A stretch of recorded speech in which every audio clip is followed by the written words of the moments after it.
বাঘের অবস্থান কোথায় এখনো ধোঁয়াশায় রয়েছে ঝাড়খণ্ড বন বিভাগ। বাঘের গলায় নেই রেডিও কলার, তাই তার গতিবিধি ও অবস্থান জানতে যথেষ্ট বেগ পেতে হচ্ছে ঝাড়খণ্ড বন দফতরকে। গত 9 দিন ধরে ঝাড়খণ্ডের বন দফতরকে হিমশিম খাইয়ে রেখেছে ওই বাঘ, তবুও তাকে বাগে আনা যায়নি। ঝাড়খণ্ডের 130টিরও বেশি গ্রামে জারি রয়েছে সতর্কতা। সন্ধে নামলেই গ্রামবাসীরা গৃহবন্দী হয়ে পড়ছেন। বাঘের অবস্থান কোথায় তা জানতে রীতিমতো হিমশিম বন দফতর। ঠিক কি আপডেট রয়েছে এই মুহূর্তে আমরা জানবো। মনোরঞ্জন মিশ্র আমাদের প্রতিনিধি রয়েছেন আমাদের সঙ্গে। মনোরঞ্জন, জিনাতের ক্ষেত্রে আমরা যেটা দেখেছিলাম ওড়িশার বাঘিনী, তার গলায় রেডিও কলার থাকায় তার গতিবিধি সহজেই জানা যাচ্ছিল, কিন্তু এই ক্ষেত্রে অর্থাৎ ঝাড়খণ্ড থেকে আসা এই বাঘের গলায় রেডিও কলার না থাকায় রীতিমতো সমস্যা বাড়ছে বন দফতরের। সেক্ষেত্রে তাকে বাগে আনতে কি কি পদক্ষেপ এখনো পর্যন্ত বন দফতরের তরফ থেকে নেওয়া হয়েছে? দেখো, এখন বর্তমানে বাঘের অবস্থান কোথায় তা নিয়ে একেবারে ধোঁয়াশায় রয়েছে ঝাড়খণ্ডের বন বিভাগ। যেহেতু বাঘের গলায় একেবারে রেডিও কলার নাই, ফলে তার গতিবিধি জানতে যথেষ্ট বেগ পেতে হয়েছে ঝাড়খণ্ড বন দপ্তরকে। গত 9 দিন ধরে ঝাড়খণ্ড বন দপ্তর হিমশিম খাইয়ে রেখেছে বাঘটি, তবু বাঘটি এখন পর্যন্ত বাঘে আনা যায়নি। ঝাড়খণ্ডের প্রায় 130টিরও বেশি গ্রামে সতর্কতা জারি করা হয়েছে বন দপ্তরের পক্ষ থেকে। সন্ধ্যা নামলেই আতঙ্কে গৃহবন্দী হয়ে পড়েছে মানুষজন। ঘটনাস্থলে পৌঁছেছে ওয়াইল্ড লাইফ ইনস্টিটিউট অফ ইন্ডিয়ার টিম এবং প্রায় 7 থেকে 8 জন ডিএফও পদমর্যাদার আধিকারিক থেকে শুরু করে পালামোর টাইগার রিজার্ভের বাঘ বিশেষজ্ঞরা এবং চিফ ওয়াইল্ড লাইফের ওয়ার্ডেনের তত্ত্বাবধানে চলছে বাঘের উপর নজরদারি।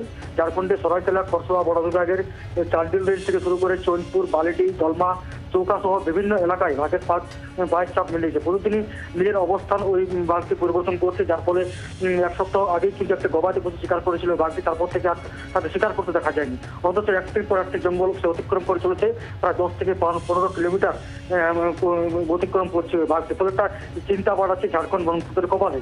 এদিকে ঝাড়খণ্ড লাগোয়া পুরুলিয়ার বন বিভাগও চিন্তিত, কারণ প্রতিদিন প্রায় যেহেতু 10 থেকে 15 কিলোমিটার অতিক্রম করছে, সেহেতু ঝাড়খণ্ডের যে এলাকায় এখন বাঘের উপস্থিতির বাইক ছাপ পাওয়া গিয়েছিল সেই এলাকা থেকে পুরুলিয়ার দূরত্ব মাত্র 20 থেকে 25 কিলোমিটার। ফলে একটা আতঙ্কের পরিবেশ রয়েছে ঝাড়খণ্ড লাগোয়া পুরুলিয়াতেও।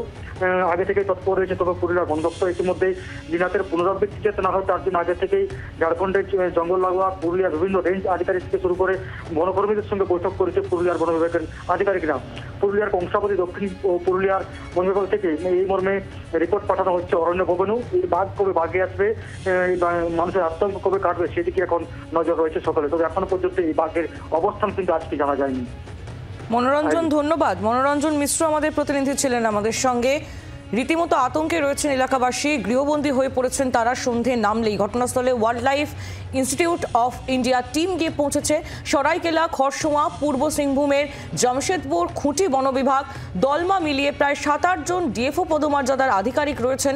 পালামো টাইগার রিজার্ভের বাঘ বিশেষজ্ঞরা এবং চিফ ওয়াইল্ড লাইফ ওয়ার্ডেনের তত্ত্বাবধানে চলছে বাঘের ওপর নজরদারি। কিন্তু এখনো পর্যন্ত পুরুলিয়ায় চলে আসা ঝাড়খণ্ডের এই বাঘকে বাগে আনা যায়নি। বাংলার আওয়াজ, বাঙালির আবেগ, জি 24 ঘন্টা।